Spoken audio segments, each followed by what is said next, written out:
Hello, canaries in the coal mine. I am here with Lisa Nissen, and she is a Christian coach that helps people with anxiety and also with a number of mental and emotional things. So I'm here to interview her so she can tell us a little bit more about her practice and just to give us a few pointers as we're going through life and we're going through the roller coasters of every day. And so Lisa, thank you for joining us. Yeah, happy to be here. Yeah. So tell us about your passion for coaching and how you got started.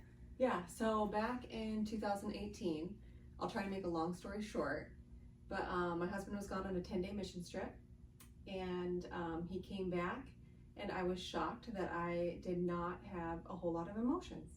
I didn't feel like I missed him. I wasn't excited to see him, and it wasn't necessarily anything to do with him. It was just the first time I realized that something was off emotionally with me. I was completely emotionally numb, and I thought, man, this is not right. There must be something wrong with me. And so my husband recommended, well, maybe you just need to go see a doctor and see if there's something wrong.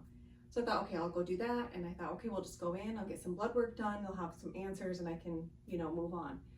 And I walked into the doctor's office that day, kind of just told him, I'm like, I am just not feeling any kind of feelings at all. Like, I am just flat, like nothing. Mm-hmm. And they're like, oh, okay, perfect. We'll just write your prescription for antidepressants, come back in 2 to 3 weeks, and we'll check on to see how you're doing. No questions on what was going on in my life, no questions on my medical history, just nothing. I mean, that was what I just shared with you was probably as long as that conversation was. Mm-hmm. And I was so shocked I didn't even have any follow-up questions or thoughts. I just sat there and I walked out of his office, ripped up the paper, and was like, I'm not doing that. Like, yeah, you don't know anything right about me to recommend that. And so I kind of went home and I struggled with that. And then my husband's like, well, maybe you should go to counseling or therapy. And I was not into that because I was a very, I'm not a vulnerable person. I didn't like to share what's on my heart and mind. Mm-hmm. Like to keep my emotions inside, and did a pretty good job about that. I took a lot of pride in the fact that I didn't cry or get worked up about a whole lot. It was pretty even keel. And so the thought of going to counseling just kind of scared me a little bit. But after processing that for a couple of weeks, I decided, well, maybe that's the best option. So God brought the perfect person into my life for that, unbeknownst to me until after I met her and worked with her. But I kind of went and I sat down on the couch and I said, well, I'm here and I really have nothing to tell you. I don't know what's going on. Mm-hmm. I didn't even know where to start. And I think she looked at me like, oh, well, you're going to be a real piece of work. But through her just asking the right questions, yeah. I mean, by the end of that first session, I was like in tears and crying. Yeah. And it was like a whole thing. I just realized I had been processing my emotions and feelings for most of my life in a very unhealthy manner. Mm-hmm. And it was the first step that I had realized that. And I kind of walked through it with her. She walked me through it. And over the course of multiple sessions, like, we got to the root of why I was feeling the way I was feeling. And I was able to walk forward in emotional freedom. And it's really hard to explain what that feels like when you don't even know that you're like locked in a whole new world. Yeah. So best money I've ever spent. And it was at that point too, I'm like, man, how many other women are feeling like I'm feeling, and they can be free from that, and they can experience all the highs and all the lows in a very healthy way. And what does that look like? So that was the first time that I was like, okay, this is what I want to get into. I went back to school, got my psychology degree, my bachelor's, and then 2020 hit, and then that brought in a whole nother world of emotions and feelings. Yeah. And now, I was emotionally healthy, thought everything was good, and then anxiety and fear crept in. And that took me for a loop, and I felt anxiety on a whole nother level.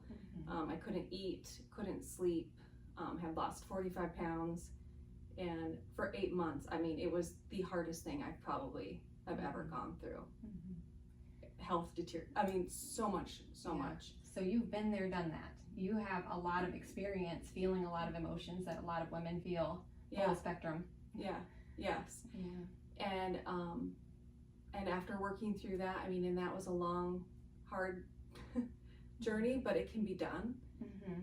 with the power of the Holy Spirit and prayer. And my journey, I didn't want to use medications, not saying that that's not for everybody, but that was just my story and the path that I chose, and he brought me through it. And I honestly, there's so much freedom in that. I don't know. And I'm so passionate about helping other women work through their anxiety and fear, because I can be on the other side of it and know that it can be done. Yeah. And we don't have to live in fear or in anxiety. And you know what kind of questions to ask too. Yeah. That's great. So we are in Lisa's office right now, and she's also offered some anxiety courses out to the public, to the community. And so I've been able to have the privilege to attend one of those, and she just has a lot of resources and insight, and I highly recommend her. One of the things that I learned along the way was a term called neuroplasticity. And so Lisa, can you just explain a little bit more about what that is and how it's just so helpful to us to understand that? Yes, so I recently learned about this too through my journey of anxiety and fear, but neuroplasticity is your brain's ability to change and adapt during your life's experience. And what that means in day-to-day application is that we have the ability and the power to influence our brain's physical structure by how we think. So when we have a thought, that thought creates a feeling, and that feeling then in turn creates a chemical that is released in our brain, which is a neurotransmitter. That neurotransmitter is released from one little neuron, and we have 100 billion neurons in our brain. That chemical is released from that one neuron into another one, and that forms a pathway, a connection.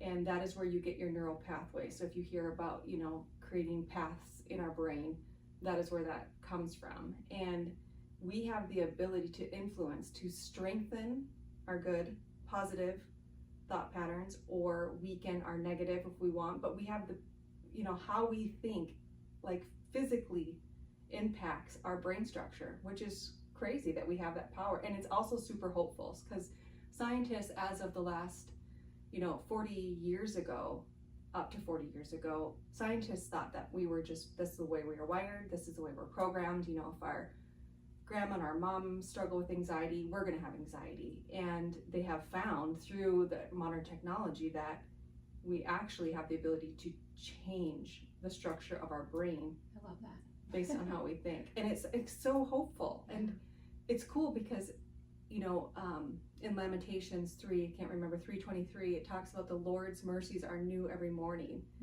And there's, through a process called neurogenesis, we're given 700 to 1,500 new neurons every morning that we get to program in the way that we want to. It's beautiful. And so I don't know, I love that. It's good to know that we have some pull in that. We have a choice, and we're allowing our body to go one way or to course correct it and can let it go another. Yeah. It's really good. Yeah. So how can we take those thoughts captive if we have some overwhelming thoughts? Maybe we're going through some hard times physically with our health, or just a season that's just really rough, and maybe we tend to ruminate or catastrophize or whatever those things are. What are some ways that you can suggest to us to take those thoughts captive?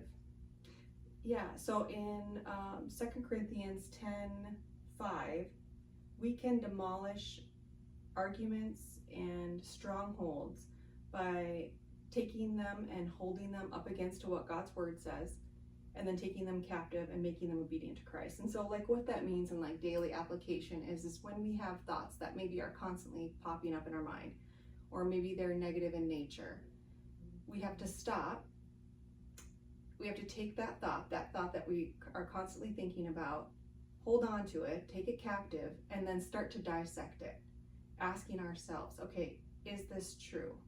If it is true, what can we do about it? What is in our control? Maybe there's nothing we can change about it right now, but what can we do in the moment to maybe make it better if we can't change it, or think positive, or change to gratitude? There are so many things, but dissecting that thought, and then what of it do we need to give to God, or what does God say about it? If you struggle with, I'm not feeling good enough, or breaking that all down. And just, it sounds like a lot of work, but it's good work. And it's daily work, because we have 6,000 to 60,000 thoughts per day. 80% of them are negative and 95% repeat. And so learning to practice that and making it a habit is a lot, but it also pays off. Yeah. Because what seems like a lot in the beginning, you know, oh my word, I have to take all of these thoughts captive all the time and stop it. It becomes second nature and automatic when we put those habits in place to do that. Yeah. So right away it might be like pushing a big rock up a hill, but once you get going, then it's kind of on autopilot where we're understanding how our minds work, and we can kind of, it becomes second nature of not letting those thoughts overcome us. We can now start, we've done all the hard work, we can start to overcome those things a lot easier. Yeah. All right, so what are some go-to scriptures that you would recommend when we might be feeling anxious or overwhelmed? Yeah, so I have a few that I always go to. Psalms 121 has been one that I've always gone to since I was like a teenager. And that's just talking about how God is our helper. And I lift my eyes to the hills, from where comes our help. Our help comes from heaven and the Lord, who's the maker of heaven and earth. I'm totally butchering that verse now. But just that he's always there for us, and he never sleeps nor slumbers. And so, like, no matter what time of the day that we cry out to him, he's there. He helps us and he guides us. And I love that. I will, any time of the day, I always go to that, knowing that he's always there for us. And then the other one is 1 Peter 5:7, cast all your anxieties or cares on him, because he cares about us. And I like to visualize, you know, what that verse actually means. I mean, if we have a backpack of burdens, whatever that is, whether they're anxieties, you know, health concerns, or whatever that is, and we're carrying them around and it becomes heavy, visualize yourself taking that backpack off and just giving it to Jesus and laying it at his feet. Yeah. He wants to take that backpack and those burdens, and he wants to carry them for us. Yeah. And it's just such a neat picture, and I love that verse. And the other one is the Philippians 4:6-7. Do not be anxious for anything, but in prayer and supplication, make your requests made known unto God, and the peace of God that passes all understanding will guard your hearts and minds. And I have lived that verse, have experienced that verse, and have had that peace where you're like, this does not make sense. Like, I should not be feeling this kind of peace right now, given the circumstance. Yeah. And yet, when we give it over to God and trust him that he knows more, he knows better, he's in control, and we give that to him and we believe it, he can give us a peace that's just, I can't believe I'm having this peace right now. Yeah. And I've lived that out with kids and my youngest, and health concerns there with her, and yeah, he walks through us. There's so much power in prayer, and the God who designed us, just to be able to trust in him. That's so good. All right, so what are some healthy habits that you recommend? Just some regular, everyday things that we can put into practice that just really help us stay on top of things. Yeah. Well, it seems like it might be kind of elementary when I say like exercise, but just getting outside and just, even if it's a 10-minute walk, because sometimes it's like, oh, I don't want to go to the gym, I don't want to drive, I don't want to get changed, you know, into my clothes, and that whole process can be a process, and then we just don't do anything. Yeah. But it can be as simple as just walking outside for 10 minutes and getting your vitamin D, you know, supplement for the day is so good. And just to look around and engage your 5 senses, you know, and such a kind of grounding reliever. us. Yeah, stress reliever. So that would be like number one. But oh man, I have so many. Limit caffeine and alcohol, though in the moment that might seem like a very calming thing that we need. It just exacerbates our anxiety. Yeah. If that's what we have later on. So it plays into it. So though it might seem calming in the moment, it's not helpful in the long run. Yeah. I would say, as far as for, you know, getting adequate sleep, and maybe that means, you know, well, I can't sleep, you know, because we have so much stuff on our mind. So how do I sleep if I can't? Yeah.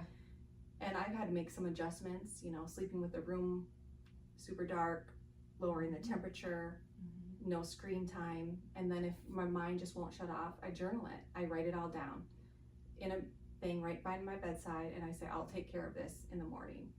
And in the morning when I look at it and realize, okay, there's nothing here that was worth even a second thought. But you get it off. We your do that to chest. ourselves, don't we? Oh, totally. Yeah. Yeah. Like, yeah. And then if there is something you're like, okay, I can actually take an action step and I can do something about Yeah. that thing. With a fresh mind and fresh Yeah. energy. Yeah. Yeah. Yeah. So That's so I mean, good. there's so many. Clean, declutter, organize your space. Having a Yeah. clean space, that really can clear up your mind. I've And noticed that with myself. If the house is starting to get a little cluttery, I feel like when I walk into a room, just more shallow breathing and my heart starts to race and I'm like, where do I start? You know? yeah, It's yeah, like, okay, I let it go a little too long this time. So, you know, Yeah. just have a day to get things back in order and then it's such a relief again. Yeah. And I think we're also guilty too, like in this, our day to day, especially with kids and stuff, we don't leave any margins in our life. And so I think scheduling time, because every block of time seems to be scheduled, Yeah. whether we want it to be or not, it just is. Yeah. And so setting aside time that says, no, nothing is going in this time. Yeah. I'm not going to work, I'm not going to clean, nothing. Those are Just margins, just be Yeah. and sit in that and That's so good. have that, yeah. I actually took some time off work recently, and this was a couple months ago, but I took a week off work just knowing that the kids were going to be starting school, and there's just a lot of anxiety that usually builds up around that time, like with school starting, and I knew that about myself, so I just wanted to take some time off work just so I could be present at home and with the kids and wrapping up the season before we started a new season with school. And I just remember people at work, where are you going to go? What are you going to do? I was like, I'm just gonna be at home. And that was so foreign to so many people, but I just needed that for myself, just to take that time off and give myself margin, and it was a really good healthy thing. So yeah, we gotta do that every now and then. Okay, so as far as coaching goes, I know that you do both in-person and remote coaching, so can you tell us a little bit more details if anybody's interested in maybe getting to know you better and using you as a resource? Yeah. So I do in-person and remote coaching by Zoom. My office is located in Grand Rapids, and my website is www.nissen.com. You can reach me that way and find out more about what kind of services I offer. A lot of on anxiety coaching, and life transitions, emotional health, spiritual health. I would say I specialize in a lot of things that I've gone through. It's like I may have the book knowledge and the training, but nothing beats like life experience and walking through it. Yeah. And so that was, and then if you email me at lisanissencoaching@gmail.com. Okay, that's good. And you also offer coaching to teens as well, correct? Yes. Okay. Coaching women and teens. Yeah, that's great. Yeah. So, all right. Well, thank you, Lisa, for your time, and thank you for coming on this group and just being able to be a resource to us and a light. Appreciate it. Yeah. Thank you.